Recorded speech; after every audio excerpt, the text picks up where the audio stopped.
So, good evening, everyone. Welcome to the 4D 3.0 session, detailed discussion and dialogue in diabetes. So, it's a fourth dimensional discussion because we are four of us are there here learning together and sharing together. So, today's topic sounds very simple. It's markers that matter, but in reality, these little numbers on our lab reports they decide whether we panic, we pause, or we proceed. So the albumin, calcium, and terminal proBNP, and those ever mysterious glycemic parameters, they are the small print that tells the big story about our patients. So today with us are three eminent personalities from Jabalpur, Madhya Pradesh. We have uh, with us Dr. Vikram Singh Chauhan. Sir is consultant endocrinologist at Jabalpur. Then we have Dr. Pushparaj Patel, sir. Sir is a cardiologist and at the Global Heart Hospital, Jabalpur, Madhya Pradesh. And Dr. Neeraj Jain, sir is nephrologist and transplant specialist at Super Specialty Clinic, Jabalpur, Madhya Pradesh. So, welcome, sir. Thank you. So, very welcome, Vikram, sir, Pushpa, sir. So, first of all, I would like to ask Vikram, sir. So, what do you like best about your profession, sir? What do I like best about endocrinology? Endocrinology is wonderful because it's like the thing that appealed to me most while learning physiology in first MBBS was when you went over the endocrine part of physiology. It was very logical. It was very mathematical. It was always a case of plus and minus.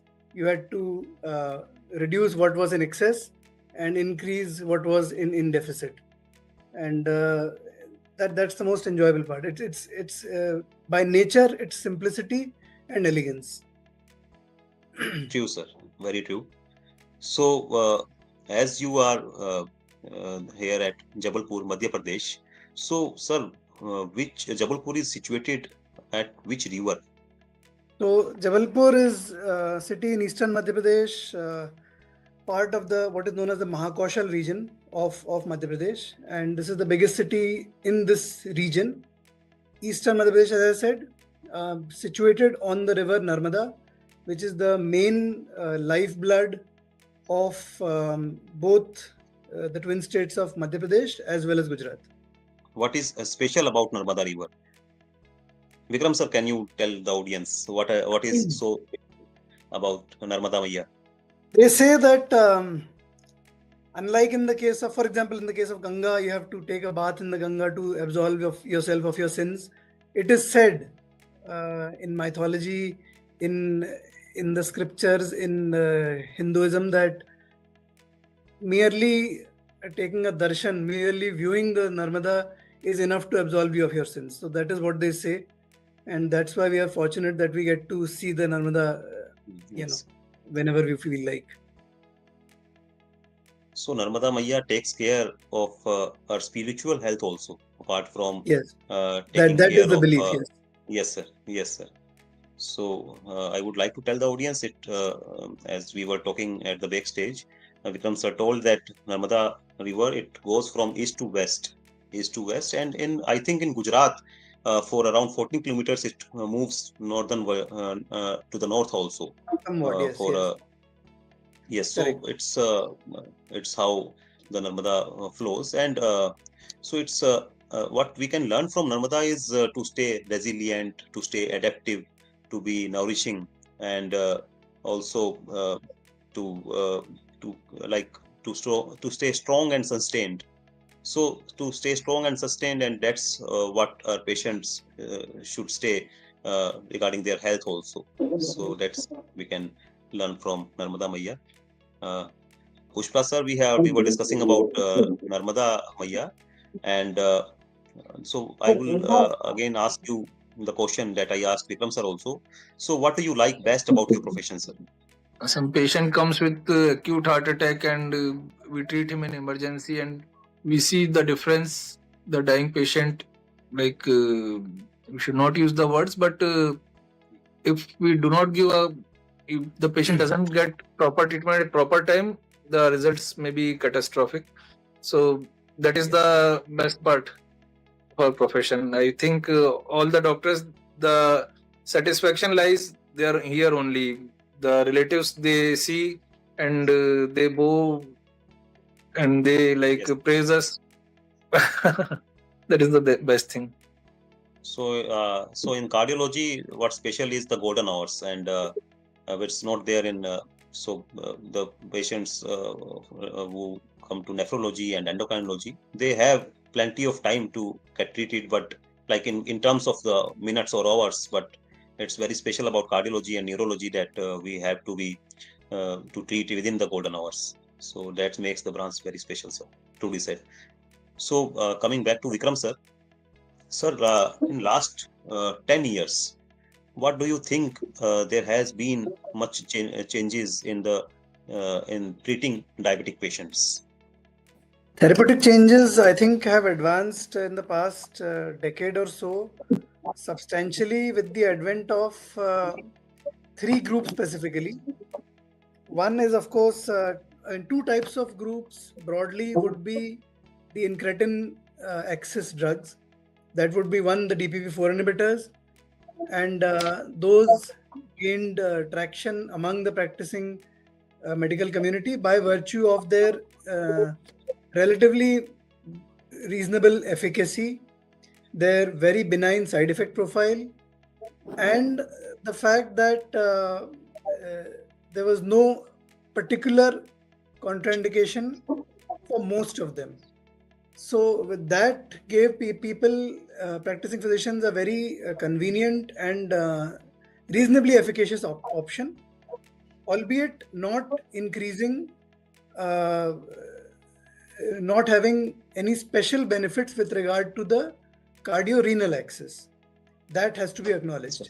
The other group of drugs that deals with the incretin system is, of course, the GLP-1 receptor analogs, which have been a substantial improvement in terms of glycemic efficacy, as well as pleiotropic benefits to other areas, and specific benefits with regard to cardiovascular outcomes and also renal outcomes.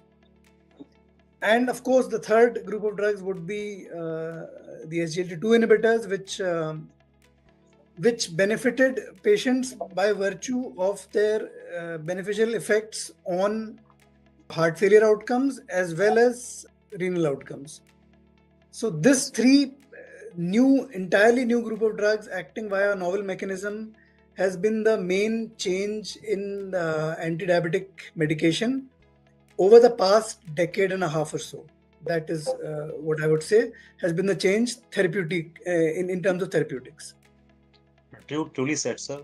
So these three pillars, they have remarkably changed the scenario now in terms of treating nephropathy or the cardiomyopathy, coronary artery disease, preventing as a preventive measure also, as well as in treating them and delaying the progression of the illness. So all three, as 2 inhibitor, GLP-1 receptor agonists, as well as the non-steroidal MRAs. So it has remarkably changed the journey of the patient. So coming to Pushpa, sir, like in the past decade, in how do you see the changes, the advancements in terms of diagnosing your patients? So in terms of diagnostics, what major challenges have been overcome in past 1 decade? Changes means now patients are becoming more and more aware about the heart disease. They are themselves coming for screening, for routine health checkup, and once family member gets heart attack, then a lot of family members they go for routine cardiac evaluation. So that is the awareness part. What we are seeing, it is shifting in recent years, especially after COVID. And challenges like nowadays, a lot of young patients they are coming with sudden cardiac arrest. In media, we see daily some news of some celebrity with sudden cardiac arrest. So that is the most worrisome thing because they don't give time. So the diagnostic test, like non-invasive diagnostic test, they have their limitation. Even the test we do routinely for such asymptomatic patients, their sensitivity and specificities are around like 70%, 75%. So almost 1/3 of the cases can be missed despite of the investigations. And in that gray area, very rarely the patient, they have cardiac symptom on routine investigations, they can be missed. And if some catastrophe happens, then like it is very dangerous. And few tests which are more like sensitive, presently those are not available here, like stress thallium can be more beneficial, or invasive test usually people avoid if they don't have any symptoms, just to remove their fear. They don't want to get any invasive test, and they like now they understanding the gravity of the situation, that this can happen to anyone. So that is the shift in the like paradigm nowadays. Right. Yes, sir. So as you have truly said, most of the patients, they are more aware, and I hope that most of them, as compared to the 1 decade back, most of them are like they go for they accept the situation, and they accept the investigations, mainly the angiography, coronary angiography. They are more, it's more accepted to them as compared to that 1 decade back. So I would now welcome Dr. Neeraj Jain sir also. Sir has joined. Welcome, sir. Okay, thank you. So we were discussing about the advancements in the diagnostics and therapeutics in past 1 decade. So Neeraj sir, what do you think in your in your department? What do you think in the past 1 decade? What changes in the diagnostics, like advancements in the diagnostics, have been made in past 1 decade? Okay, so as far as in general you are concerned about the whole nephrology part, Yes, or sir. you are restricting yourself to CKD MBD part or something like No, that? no, sir. Like whole nephrology. What do you think? Like 1 decade back, like one example I would give you, like there are now strips of urine ACR, albumin creatinine ratio, that is available. So that has very well it's very well approachable in the peripheral tier 3 cities. Now the patients can get their ACR values, and we can document it very well now because of the So when I dipsticks. came back in Jabalpur in 2019, it was barely available, and I really have to struggle a lot to get it done. And now, fortunately, it is available in almost all the pathologies, leading pathologies of Jabalpur nowadays. So yeah, we do see some paradigm shift in the investigation part in the nephrology as well. Like for vascular accesses, also we are seeing nowadays that to get a tunnel cupped catheter in patients who are complicated, who have already got multiple cannulations in previous part of their dialysis. Now they can be easily, even if the veins are blocked, they can be easily traced, and venoplasty has been done. Fistuloplasty is now easily available. Dr. Pushpraj, even renal artery angioplasty is nowadays not a uncommon thing. So interventional nephrology has taken us a great forward step in providing a better vascular access to the dialysis patient. So that is one thing. Now, then second thing is renal transplant by robotics and laparoscopy.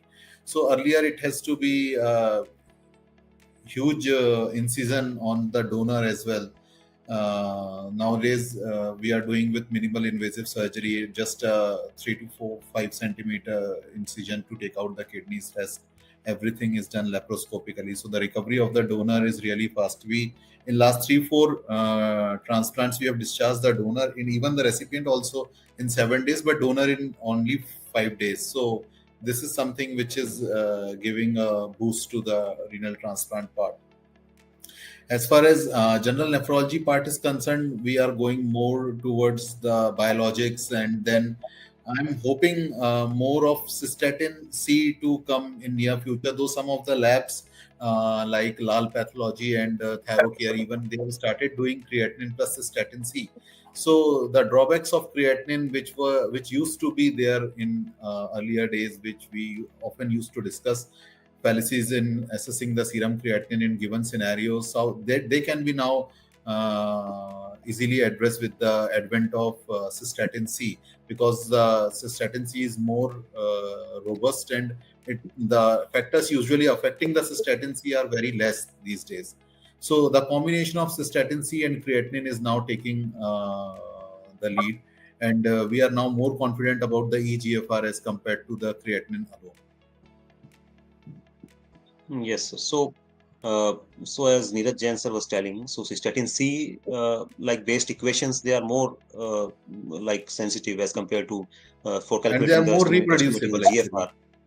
actually. Yes, reproducible as compared to those based only on creatinine. So they have lesser chances of overestimating or underestimating the true GFR. So it's better to do cystatin C, and as it's getting available in the tier 3 cities, it's more in the benefit of the patients. So, our topic today is on the markers that matter. So the 4 markers we are going to discuss is albumin, calcium, N-terminal proBNP, and the glycemic parameters. So we will discuss about the albumin angle first. So the question first is for Pushparaj sir. So cardiologists often quote hypoalbuminemia as a poor prognostic sign in heart failure. So can improving albumin, serum albumin level, it actually change the outcomes, or it is just a number that tells us the stories or that are already bad? So, as you are rightly saying that it is a marker of poor outcome in heart failure patients. Just merely improving the serum albumin level will not change the outcome. It can help in the stabilizing the patient. But the reason behind hypoalbuminemia in patient with heart failure is usually like end-stage disease or hepatic dysfunction secondary to heart failure. If we just infuse albumin to correct the serum albumin level, again it will go down in next 3 to 4 days. But if we stabilize the patient with other optimal heart failure medicines, then only the prognosis improves. Yes, sir. So hypoalbuminemia is a marker of protein energy wasting, and most of the patients, chronic patients, like in nephrology as well as in endocrinology as well as cardiology. So most of the patients suffering from some kind of metabolic illness, they are more chances of having sarcopenia as compared to general population. And serum albumin is one of the biochemical markers of protein energy wasting. So the next question is for Vikram sir. Sir, endocrinologists, they deal with free versus bound fractions all the day. So how often do you rely on albumin corrections in thyroid or the calcium interpretation? Always.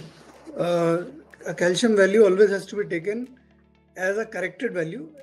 In isolation, a calcium value might be fallacious if you do not take into consideration the serum albumin level. So you have to consider the corrected calcium level, which is of course a simple formula, or alternatively you could use an ionized calcium, which will basically tell you the same thing. So in terms of endocrinology, while a bound and a free fraction is very important, it might not be so in certain hormones, given the multitude of factors that do affect these binding agents.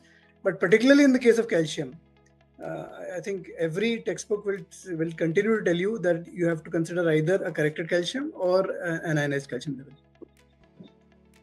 So yeah, so like in our practice also, we see a lot of cases because CKD patients, they have most of them are suffering from pentad of ion imbalance, dyselectrolytemia, in which there is hypocalcemia. Most of the patients are suffering from, and most of them are also having low albumin. So we have to either get a ionized calcium, or we should correct it as per the calcium levels, albumin levels. So very rightly said, sir.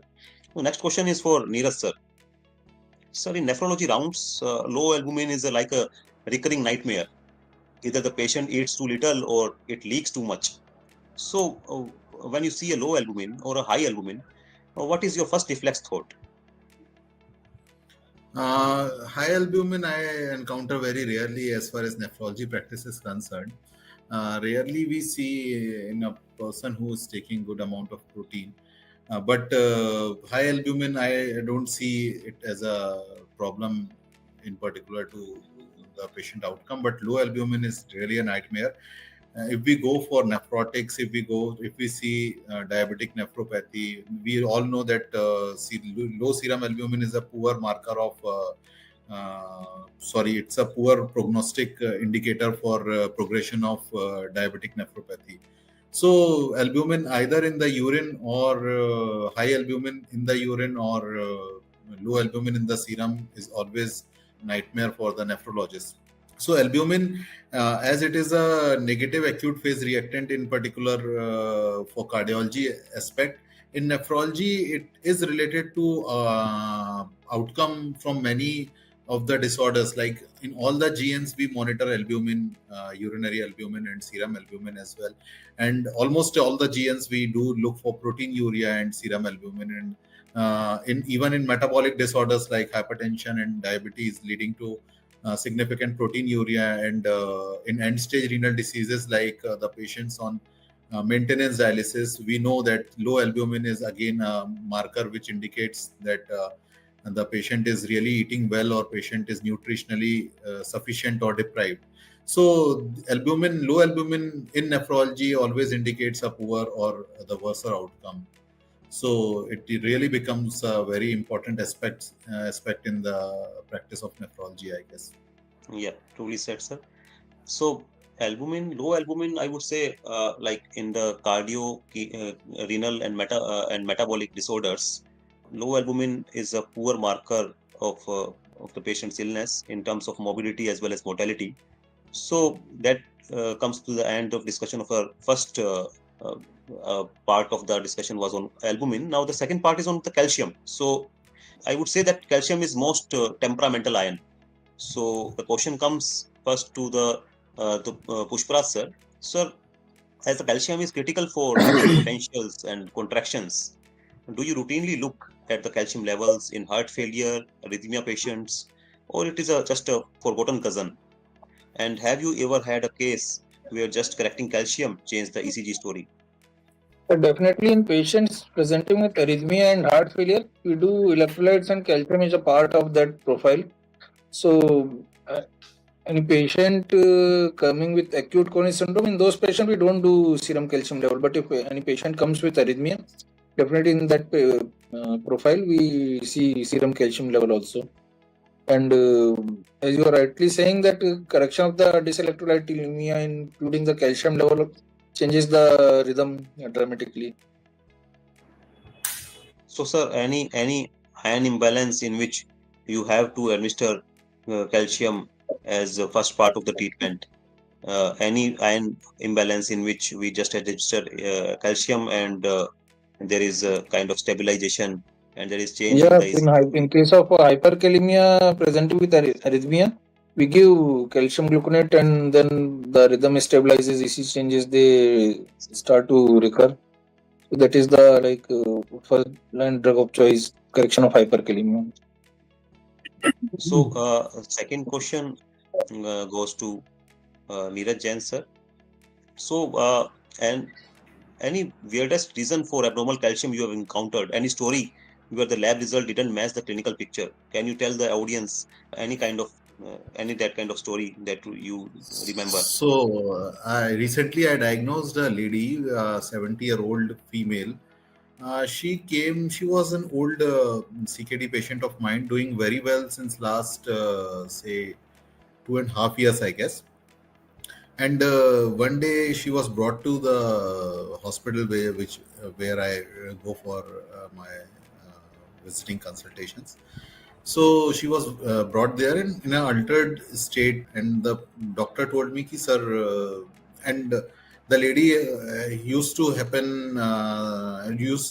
suffer from hyponatremia, recurrent hyponatremia as well, but she was never been hospitalized for the same.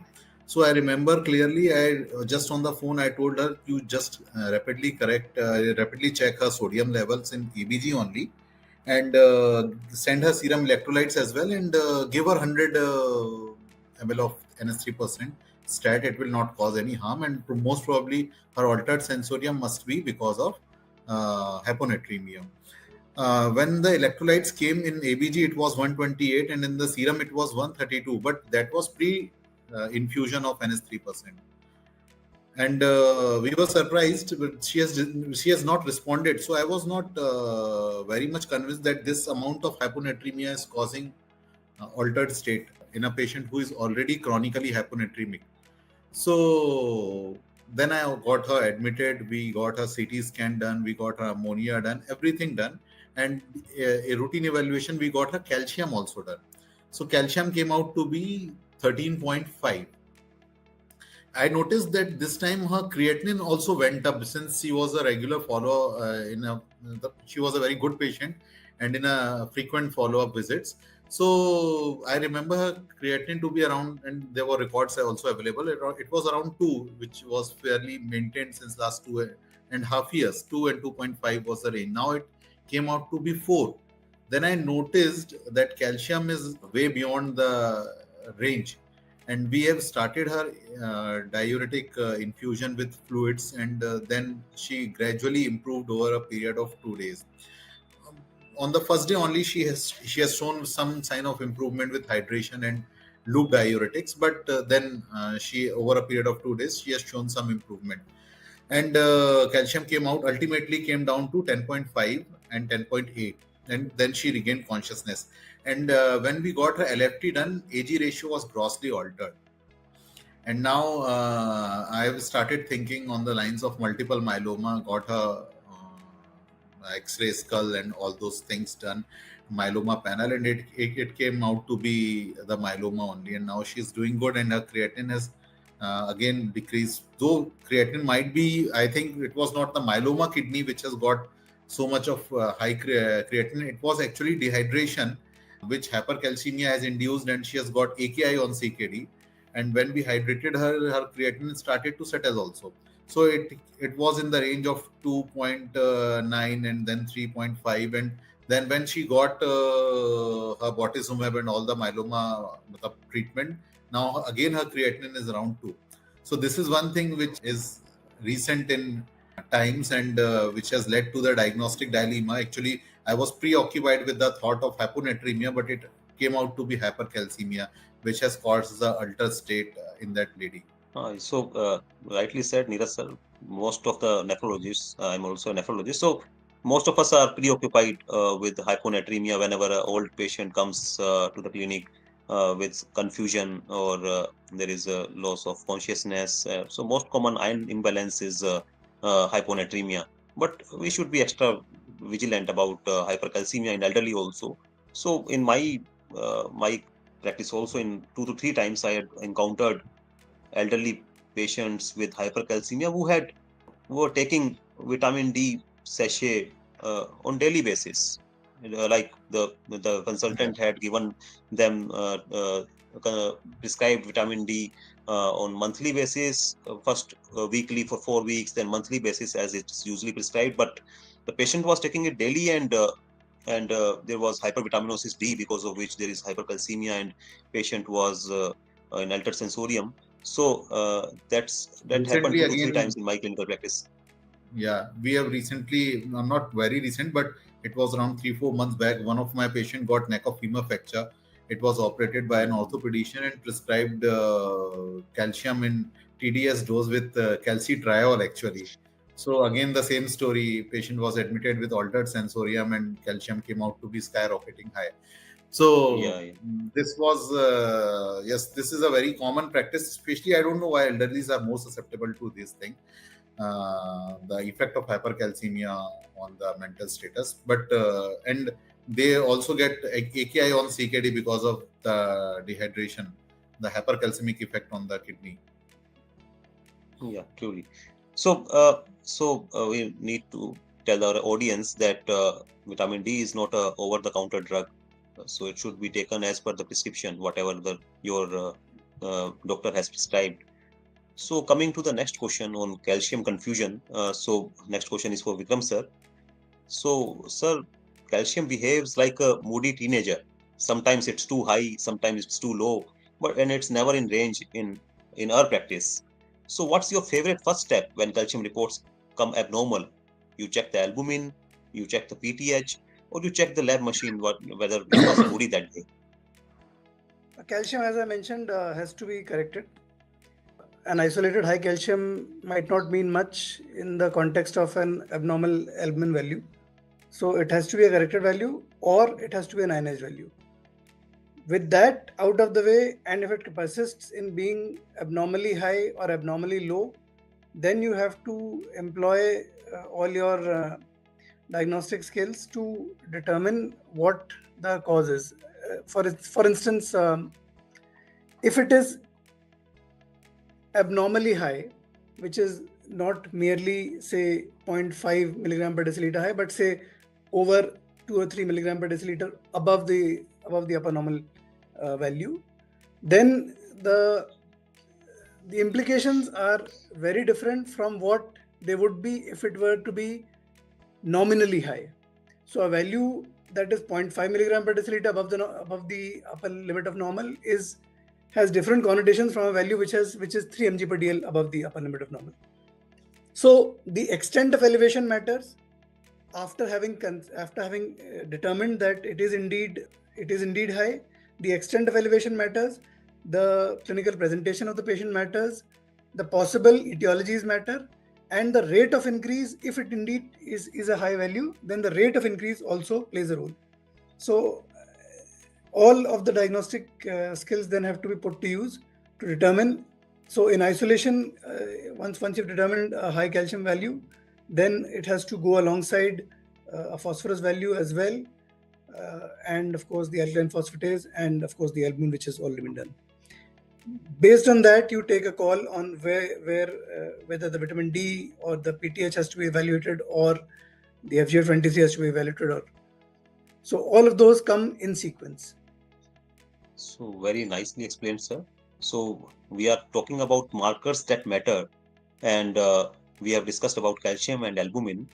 And I would say that sometimes calcium and albumin, they act like a perfect couple. When one goes down, the other follows. So maybe we should study biochemical relationships next. So coming to the third marker, that is N-terminal proBNP. So I would say that it's a drama queen of the diagnostics, N-terminal proBNP. So the question is for Pushpras, sir. Sir, when our consultant during our cardiology posting, they used to say that NT-proBNP is a cardiologist's CRP. So how do you interpret NT-proBNP in patients with CKD or obesity? Are you guided by absolute numbers, the delta changes, or you just put your gut feeling? So we have to consider everything, including the baseline diagnosis, as you mentioned, CKD, obesity, then our gut feeling, whether this patient is clinically having symptoms of heart failure, echo findings are suggestive of heart failure, or if there is no reduced ejection fraction, whether there is heart failure with preserved ejection fraction. And if everything is normal, only the biomarkers are raised, then it is a spurious finding. Well explained, sir. So rather than the values, the change in values, that is, I think, more important, as sir has rightly explained. And we should be extra vigilant about the comorbidities also, what the comorbidities patient is suffering from. So next question is for Neeraj, sir. Sir, NT-proBNP often blames the heart, but we know that kidneys play a role in its elevation. So when you get a report of 8,000, do you panic, or do you calmly tell the cardiologist, sir, this is just my kidney showing love to your heart? Okay, so this is a common scenario between me and Pushpraj, since we work together sometimes. We see patients, nephrology patients and cardiology patients together. And there is always a dilemma, not only for NT-proBNP, for troponin I and T as well. Because we all know that in CKD patients, troponin T is often elevated above the baseline, because it is less excreted. It's a big molecule, so less excreted by the kidney, so get accumulated. So sometimes there is always a dilemma. Pushpraj always consider it to, many of the cardiologists, they also consider it to be secondary to cardiac event, but they even don't get it. So the elevation of anti-proBNP or other cardiac biomarkers should be assessed with caution in a patient who suffers from renal dysfunction, because fluid overload state, subclinical fluid overload is very, very, very common in CKD patients. If you get a anti-proBNP in say 50 patients of CKD, advanced CKD, I'm saying, not early CKD, but CKD 4 and 5, you'll get anti-proBNP elevated in most of the patient, as well as troponin I and T. So you should always see the patient in toto, as rather than seeing a single investigation. If the patient is having reduced ejection fraction, if patient is having other cardiac issues related to which are suggesting the patient to be in cardiac failure, then only you should take this thing very seriously into account in a given CKD patient. But yes, it is a diagnostic dilemma for that biomarkers in a given scenario, and we often get to discuss this issue in our combined rounds, or not in combined rounds, but on phone or in a given patients. So I always say you should always assess biomarkers in a very in toto manner, rather than giving importance to one particular aspect of that biomarker.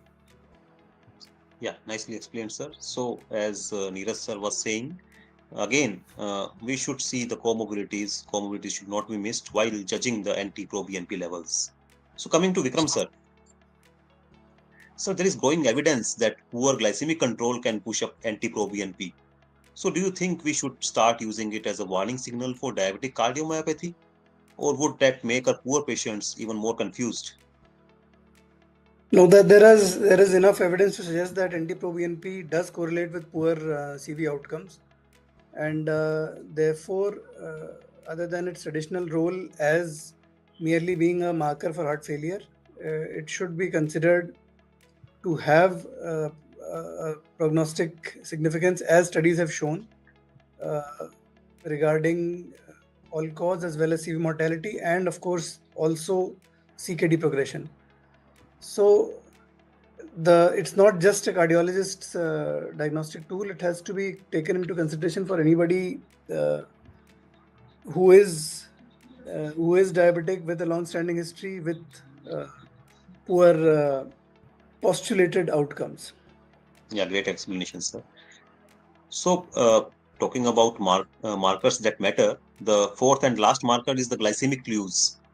I would say sweet numbers with bitter lessons. So, the next question is for Pushpraj sir. Sir, sugar and heart, it's like an old Bollywood story. Do you think aggressive sugar control really helps in preventing heart failure, or it is just about overall metabolic balance? So aggressive sugar control definitely, like heart failure has both the level of glycemic control as well as duration of the euglycemia. Both the parts impact.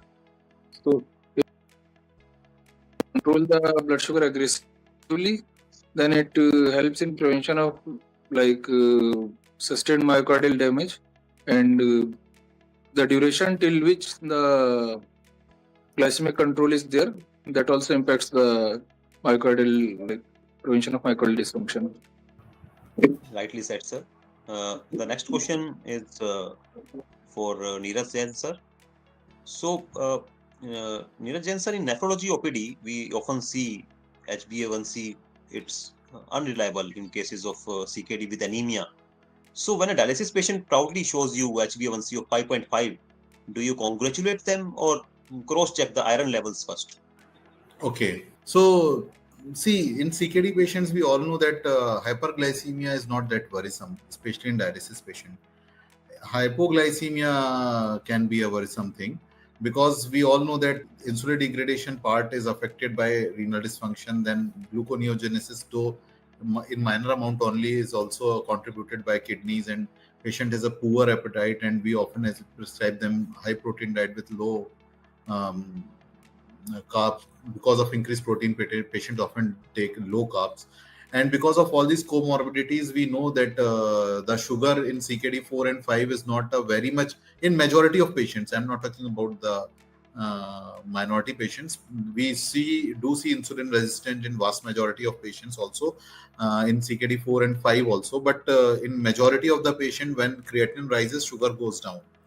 And with the advent of shorter acting shorter acting drugs like ripaglinide, we are now we can safely control the blood sugar in a short bouts.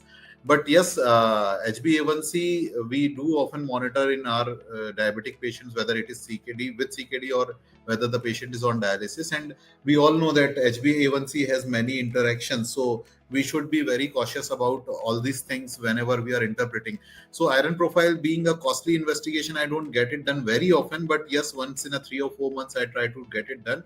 And at the same time, we do often see in a patient who is diabetic and especially in those patients who are not controlled on OHAs, or for that matter on any other drugs, we often ask them to get those HbA1c done. So yes, iron ferritin in particular has a interaction with HbA1c, and seeing the interaction becomes very important, because we all know that it can be fallaciously low in patients with these given scenarios. So you should always interpret, and you should ask the patient to get a glycemic monitoring, not to rely completely on HbA1c, and get the glycemic monitoring with fasting and postprandial and random sugars whenever they are necessary. Nicely explained, sir. So today in our OPD also, one patient came with CKD patient was there with HbA1c of 5.5, but hemoglobin of 6. So he was more like worried whether his HbA1c was going downstairs because his sugar, he was having frequent hypoglycemic spells. So his insulin was stopped, and he was cautioned about his hemoglobin levels also. He was we educated him about how his low hemoglobin also impacts the HbA1c levels. So coming to the next question, which is for Vikram sir. Sir, we often see fasting sugar of 90 and HbA1c of 8.5 in our OPD patients. So the classic fasting only before lab test patient is there. So what's your go-to marker for these patients during follow-up? I think you can reframe the question as being something on the lines of the limitations of an A1C value. The Yes, times when the A1C does not correlate with the fasting and postprandial values, which might be due to, as in our case, hemoglobinopathies, which might be due to a low hemoglobin value in itself, or which might be because of high turnover states of the RBC, for example, in CKD. So this is where you do not have a resonance between the fasting post meal measured values and the glycated hemoglobin value, in which case you have to go by either a more rigorous 7-point fasting postprandial glucometer reading, or a CGM reading, which will also give you a more detailed explanation of the glycemic variability, which of course an HbA1c will not capture. Or you could use glycated albumin values, which reflect the glucose status over the previous 2 to 3 weeks. So one of the two, but given the recent research on variability as an entirely new dimension of glycemic control, CGMS gives you a very detailed picture of a novel metric, which is variability. And variability, as we know, has been shown in recent data to correlate with microvascular complications as also CV outcomes.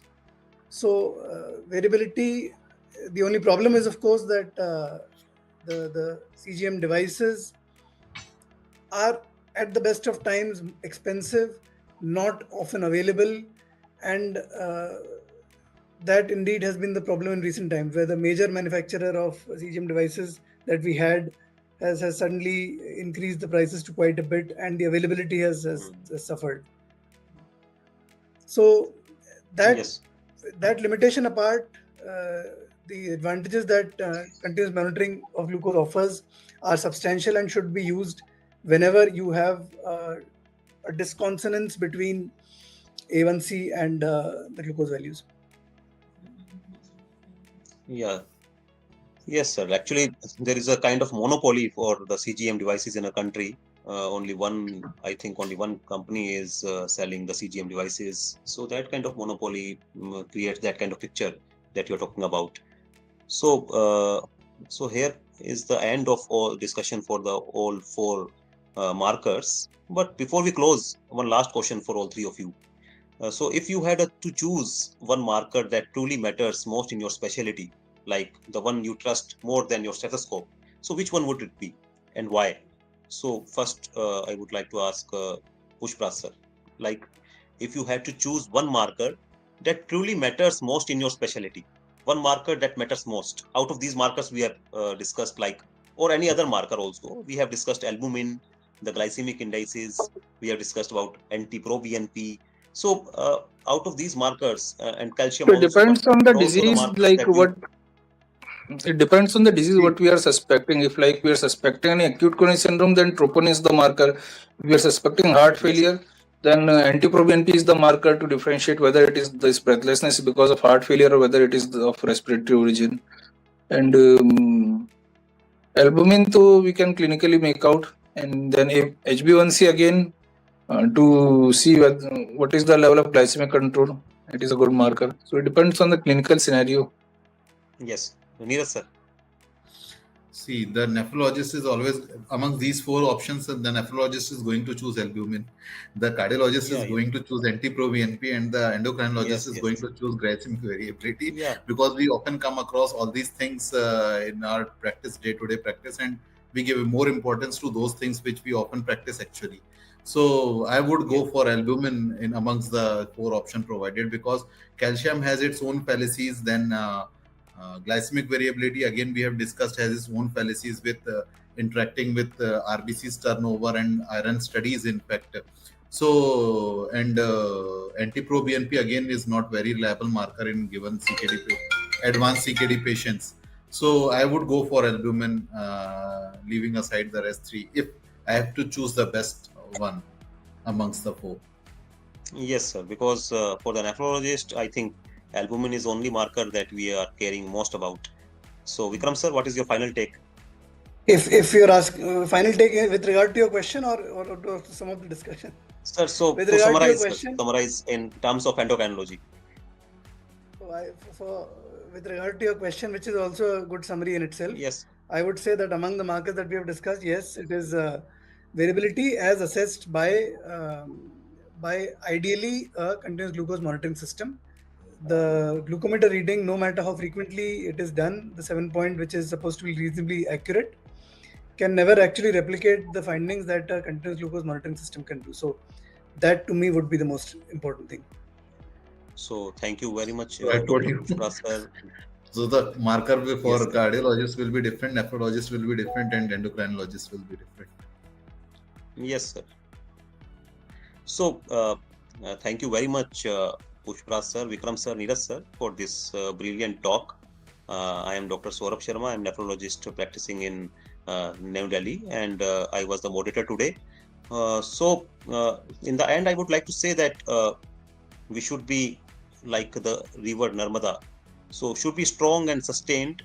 We should be resilient and adaptive, able to flow in every direction as Narmada river teaches us, and able to work as a team, nourishing everyone, able to provide the nourishment as the Narmada river is providing, and providing spiritual health also as the Narmada river teaches us.